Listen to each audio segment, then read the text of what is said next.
Sustainable and more efficient and smarter terminals. Today I have with me in the podcast Yvo Saanen, Managing Director of Portwise. Welcome. Morning. Yvo, good to have you in the Thanks, studio. Leon. Looking forward to a conversation about terminals and about efficiency in that part. I was looking back at your background. Of course, I know a lot of what you have been doing. A PhD, that is where you started off, looking at robotics in terminals. Yeah.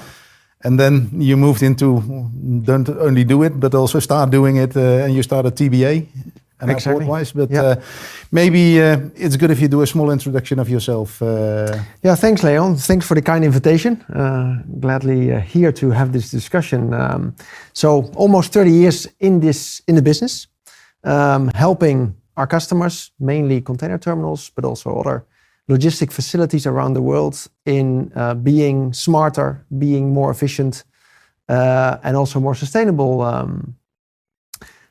We go back to the early days when we started TBA, 1996, just fresh out of university, together with a good friend of mine, Klaus-Peter van Til. We started a company and tried to give logistics advice. We thought we could do that. And during the course of the first years, we were put on the path of container terminals needing automation. This was in the late 90s. Then I also started my PhD, where I focused on how to automate container terminals, which at that time was a novelty. Only ECT did it in those early 90s. And since then, a lot of terminals have been automated, introducing safer, more sustainable, more efficient technology that these days becomes very popular. Only recently we see countries like China, the Middle East, but also South and North America embracing this kind of technology. Cool. So automating, bringing, taking people out of the loop. Is that the main thing, or is it the throughput that is pushing it? What is the driver in this automation? Yeah. So of course many people think this is about taking people away out of operation and saving costs, but it's so much more. And it starts actually with taking away people from hazardous situations. Handling containers, having heavy cargo is generally dangerous, and people die around the world in doing so. So if you look at automated terminals around the world, I don't know any of these terminals where lost life had to be taken. So they are a lot safer. They generally bring technology which works 24/7 around the clock in a very consistent manner, which is very important for their customers, the shipping lines, the railway operators, the truckers, that there is consistency and reliability in service levels. Furthermore, there is a lot of optimization possible. It's driven by systems which perform the way you program them. So they provide something you can actually much better control. Recently, around the world, one of the drivers is actually a shortage of labor. These days, the new generations don't want to sit anymore 8 hours in a cabin by themselves just operating a machine. They rather have different type of jobs. Even in China, I remember very well when we did our first project in China, which was Qingdao 5-6 years ago, maybe a bit longer. I asked, why are you want to introduce automation here? And of course, part of it was prestige. They wanted to follow, they wanted to do the same as what other countries were doing. But one of the main drivers was shortage of labor in China. Labor costs, of course, going up, but they're still at a very low level. But they just couldn't find people. And when people were employed, after 3 to 6 months, they were gone again. They were in search of nicer jobs. So they were training, and which of course also caused a lot of damage, a lot of risk, etc. So a lot of different drivers for automation than purely saving costs. I think that is something you see in ports and working in ports in general. It's really hard to find the people who are willing to do the job 24/7 in that part. Yeah. It had this way of you were really proud if you could do that, but people are perceiving that completely different. That part. interesting point is, like you mentioned, like automation being driven by customers who want to have predictability and reliability on that sense. And then the other word you had was optimization. The focus of your company is really on terminals, but a terminal is just one node in a network. Exactly.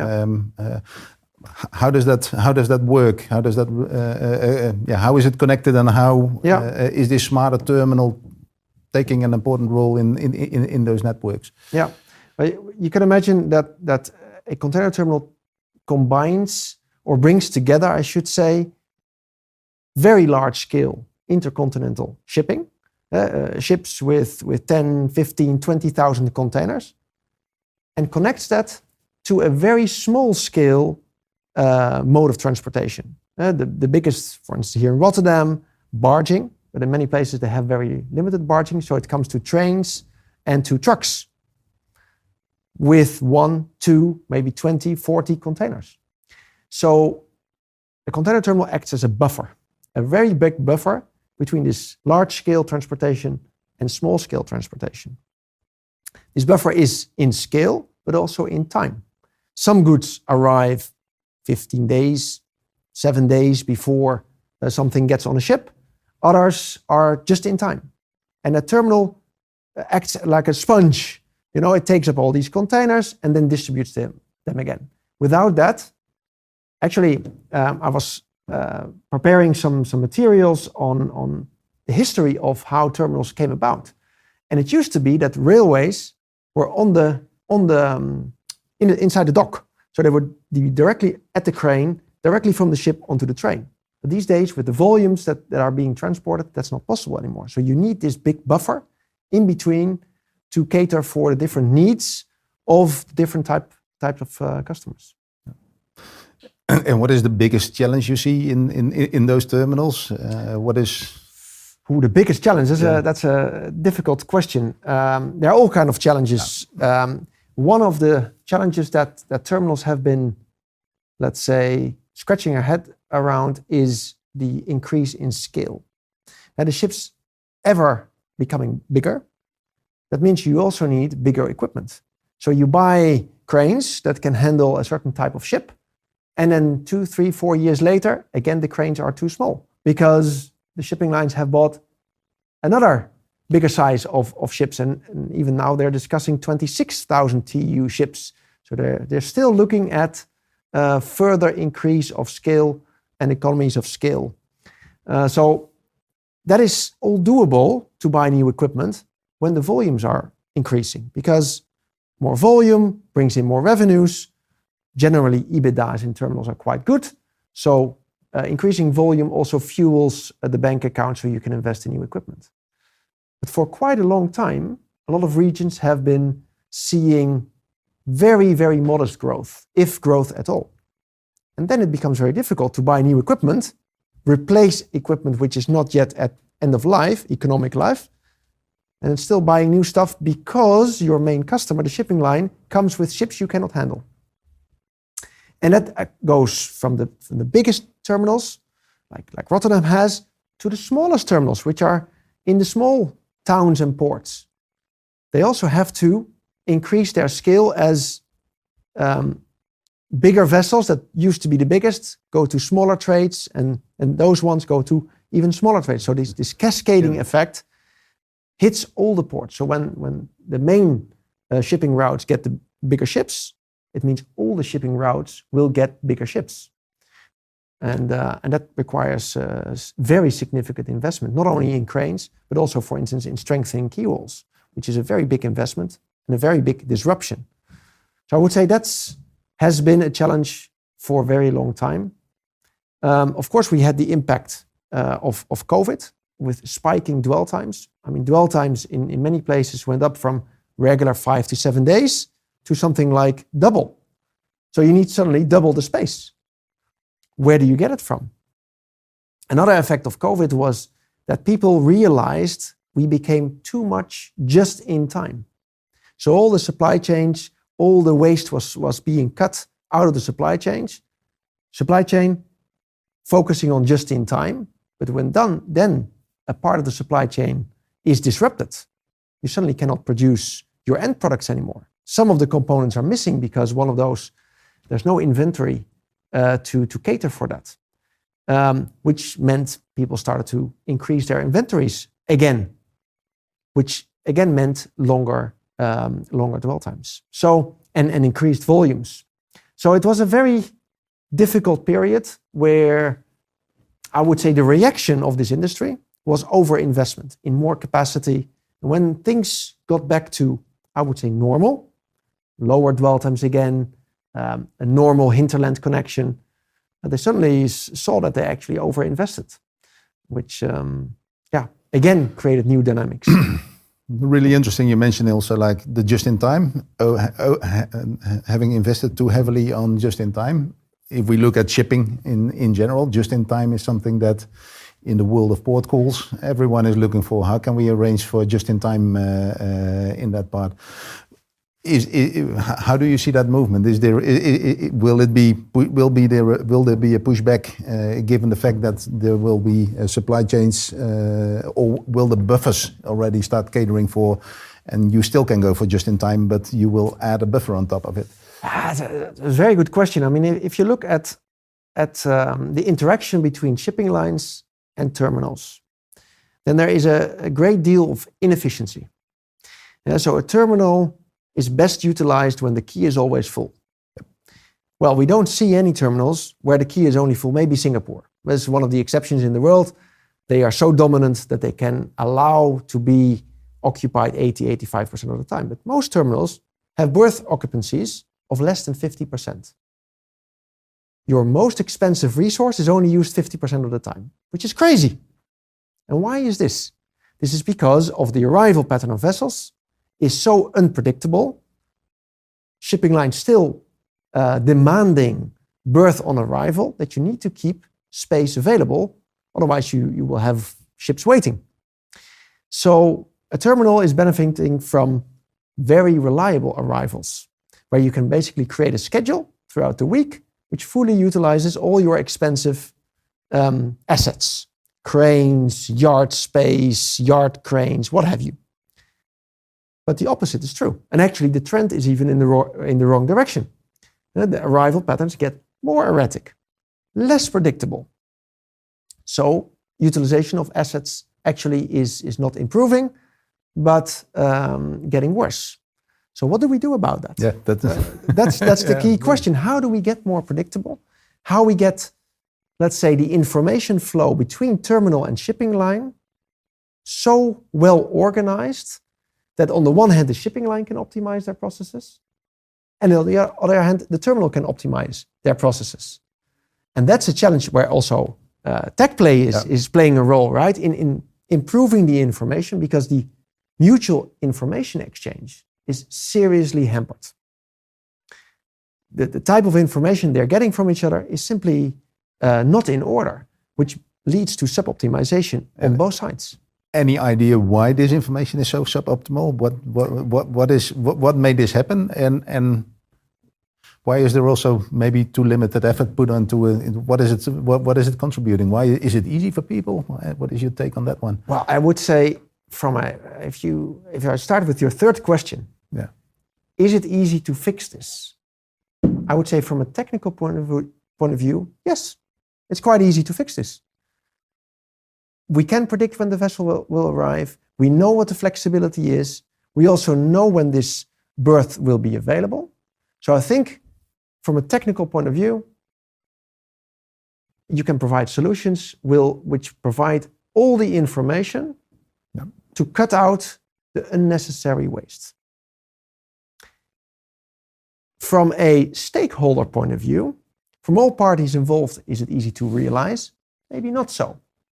Because there are players, agents, forwarders who play a role in dealing with the information, who are mainly sitting on the information, having limited visibility. Maybe they don't have the tools readily available to provide the information and exchange that information. I think generally the network itself provides complexity. Most terminals serve multiple lines. It comes together. They maybe fighting for the same windows at terminals. So how do you organize? How do you orchestrate that? But I generally feel that we can do a lot to make it much, much better than today, to save on the one hand in bunkering, in fuel cost for the shipping lines, arriving at terminals when there's actually space available, and on the other hand for terminals to actually fill their berth much better and get better use of their assets. And yeah, right now that information exchange is not happening, or not happening enough to make it efficient. And if you think about, okay, this is something we would like to change, what would you, or do you consider as a starting point? Is that the terminal? Is that the shipping line? Is that the conversation between the terminal and the shipping line? Or should we even go further down the line? Well, I certainly think the communication between shipping line and terminal is essential. To get that flowing, I mean, those two parties are the main stakeholders in getting this resolved. Both suffer. Shipping lines sail too fast, arrive, and they have to wait. Or they sail too slow, and then the terminal has an empty space, and then the terminal has no business, or has equipment or labor scheduled to operate a vessel which is not arriving. And I've seen that happen so many times. A lot of waste. So I think they need to work together. And a good example is the hub cooperation that APMT and Maersk have organized already for quite a long time, where they really focus on a number of hubs within their network, where they really try to optimize from both sides. So I think that is required. The shipping line nor the terminal can solve it by themselves. Second would be the shipping line driving it, because they are calling multiple terminals. And the terminals can only, I would say, facilitate in providing better information to the shipping lines, because they can steer. They have flexibility in organizing their journey. But on the other hand, terminals can also work faster or even slower, because sometimes working as fast as you can to get the vessel out is not essential, not for the shipping line, and certainly not for the terminal. So rather work a bit slower, saves cost, and you're still on time to make the arrival on your next port of destination. And that really, if you want to measure that really requires KPIs of the next level. I think what I've seen in a lot of terminals is that there is, you've got execution, you've got the planning, and then you've got the trade which is coming in. And all these are kind of connected, but they do have different kind of KPIs which interfere or are in essential sometimes conflicting in Absolutely. In that sense. Yeah. And then it really becomes hard. I mean, take the example of the KPI key crane productivity. So terminals are always benchmarking each other on key crane productivity. Well, that's a nice KPI, but what does it mean? Well, for your customers, certainly it doesn't mean anything, because they are interested in berth productivity, or even better, port stay. How long do they actually stay in from the arrival at anchorage until they really leave the port? That's what they're interested in. That needs to be predictable. That needs to be reliable. And that needs to be controllable, depending on the situation that if they arrive late, maybe they want to shorten their port stay. So they need flexibility from the terminal to speed up through berth productivity. And maybe that requires higher crane productivity. But the crane itself is just one small piece in the whole machine. So that focus is the wrong focus in the first place. So there's a big disconnect between how shipping lines assess their port visit and how terminals see their productivity, their performance towards the shipping line. So there's a lot of work in that area to align those KPIs and to work towards the same goal. And that's this reliable port stay. That's in the end what counts. And the fact that it's so complicated to fix, is that directly related to the number of different customers you have on a terminal, that you need to have the conversation with too many because one will disturb the effect of the other one? Actually, it puzzles me why this cannot be resolved. And when you look at this hub initiative from Maersk and APMT, they really focus on port stay rather than on crane productivity. I think there's a lot of historical approaches being used. Of course, for a terminal, key crane productivity is something they can quite well control. It's really within their control, in their comfort zone, so it's nice to measure yourself by. It's also very, let's say, comparable between terminals. Although it's not so important, it's something everybody has key cranes, so you can compare key crane productivity.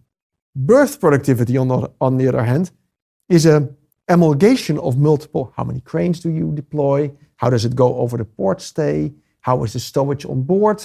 You may start with 5 cranes, but then in the end you have only 2 cranes. That all affects berth productivity. So it's, from a terminal point of view, less under control than purely crane productivity. So I think it's an artifact of history. Shipping lines simply asking, give me 3 cranes. No, they shouldn't ask for 3 cranes. They should ask for, I want to leave Saturday, 6 o'clock. Okay, then as a terminal, you have a clear KPI. This is what I need to work towards. And then you can optimize within that boundary how you're going to deploy cranes, how much yard equipment to support the cranes to get to a certain reliable departure time. Yeah. So thinking about it conceptually, it's kind of the shipping line is stepping into, is picking up part of the responsibility that they shouldn't care about. They shouldn't ask that question. No, and in a lot of contracts that they make with terminals, they still specify how many cranes they get. Irrelevant. Cut it out. Focus on reliable departure times. That's what in the end counts. Yeah, that is what we see as well. We do have this product where we actually can measure port stay, including drifting, including anchorage, time spent on anchorage, which is actually the entire port stay or the time that you as a shipping line did cost on that part. But terminals, it's very hard for terminals to take ownership on that part. It is really complex to link it to whatever KPIs they do have. They need to have KPIs. But again, if you move towards the people on the shore, at the terminal, But awareness of that entire process and to see how they can play a role in making that process efficient, so that when you finally depart, your bunkering is also done, the tugs are ready. That, in the end, as a terminal, improves your overall service level. What good does it do if you're 5 hours earlier than you really can leave? No. That's a waste of resources. That helps no one. So I think they should look at that holistically. From a really, port stay is their product. And of course, they're not everything in their control, but still it's their product. Yeah. And it has to do with complexity. I think engineers love to solve complexity, but I think as soon as people get involved, the kind of complexity, then it becomes a different game. It's still complexity, but on a different level, so to say. Yeah. And it requires a lot of talking, a lot of data, a lot of convincing due to historic reasons as well. Absolutely, yeah. I think we already touched on many of the topics, but is there something that the audience who is listening to this podcast really also should know about the industry? What is the key thing that people are not understanding about terminals, or maybe about port calling in essence? Yeah, so I think one thing that for me is essential that we need to tackle this as an industry, and that's the lacking quality of information. So we are exchanging a lot of information.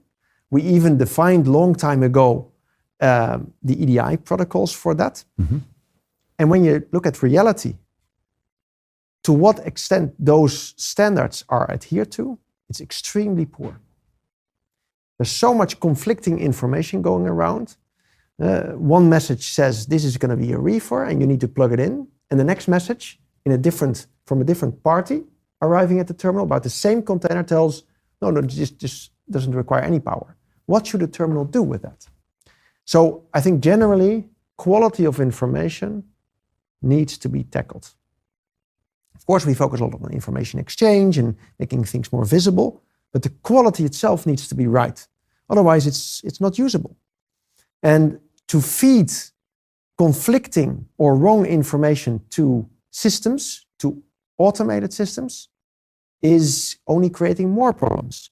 And so they cannot determine whether this is really a reefer or not a reefer, right? Yeah. If something is conflicting, there's a human needs to intervene. When it is one container for a call of 5,000, it's fine. But when it's 500 problems with conflicting information, it becomes a huge task for people to handle. And that's everywhere, ongoing. So the quality of information is extremely poor, and we need to tackle that. And there, maybe AI can help in recognizing patterns, automatically improving the quality of information. I would see opportunities there, and my hands are itching when I see this problem. But yeah, that's something that a lot of people underestimate. And if we look at industry initiatives like DCSA, where they are setting standards, they are defining interfaces, is that already tackling this quality problem, or is that... No, I feel that within the definitions that are there, people are still extremely sloppy with what they put into the data. And that's generally still human control, human input, meaning also human error. And simply not being penalized for it either. And so when they provide bad information, nobody is telling them, hey, this is going to cost you. No, there are teams on the other side, on the receiving side, who try to solve it and making phone calls and trying to fix it. The firefighting mode, which Absolutely. the industry is known for. Yeah. So would a way to solve it be in the contractual area, that people would make agreements on what is the quality that we are putting into the system instead of the number of cranes? I would generally think that incentives which focus on good and bad behavior always work when they're monetary. And so when there's a very clear measurement of data quality, and you pay for every mistake you make. So great point about the quality information and putting a benefit or a fine towards that. Are you aware of any initiatives in the industry that are going on to actually tackle this problem? Yeah. Well, I think an important initiative is the one heavily pushed by MSC. The largest shipping line is the electronic bill of lading. It has been spoken about for 20 years, but it's now really happening. As much information you can put already from the origin into electronic format, the less chance of error by typing from paper into systems and so on. So I think that will contribute a lot. Another more technical, let's say, innovation, also around for quite some time, but now maturing, is the tag on containers. So what we do around the world is every time when a container arrives, we try to identify this container. We do that by cameras, but as you know, containers can be damaged, they can be dirty, it can be difficult to read those numbers. So a lot of errors are being made there. If every container around the world would have a tag, which exactly tells not only which container it is, but also additional information about where it's going, for instance, or which cargo does it contain, what is the status of this cargo. There are now various tag suppliers who have invented tags which actually are able to live without any additional help. So the battery lives long enough to sustain for long periods in a ship, in a dark hold, and still tell location and whatever information is required. So that will also improve the quality of recognition of our main unit of loading, and that's the container. And that's the process of the container, or the container as an object. If you think about a port call and the vessel arriving at berth, do you see any things going on in that space? I think the coordination of ETA is one of the things. Yeah. Well, basically, if you leave your previous port, so let's say a ship sails from Le Havre to Rotterdam, you can predict already quite well what's going to happen and when it's going to arrive, when it's going to need the resources in the port, the tugboats, the pilot on board, to make sure that this journey gets a very efficient and smooth journey. Tech play is playing a role there. Several others are also trying to use all kind of technology to predict better, provide this information to all the stakeholders, in a port visit, and not just the terminal, but the others as well. And Yeah, I think a lot is happening in that space, but it's complex. Again, the port calls 28 up to 28 stakeholders who are involved in one or the other way. Yeah. Some of them might not have that big of an influence, but there are quite some who do have a significant influence on that. And making sure that bunkers are delivered, or that the pilot is available, or tugs are available, is really key. Yeah. Cool, Yvo. I really love to have this chat with you. I could go on for quite a while. I think certainly could. The complexity of the networks, and I had a lot of different questions, but we'll take that one offline. I really want to thank you for being in the. Thank you for your kind invitation. I really appreciate it. I really liked it. Thank you. Thanks.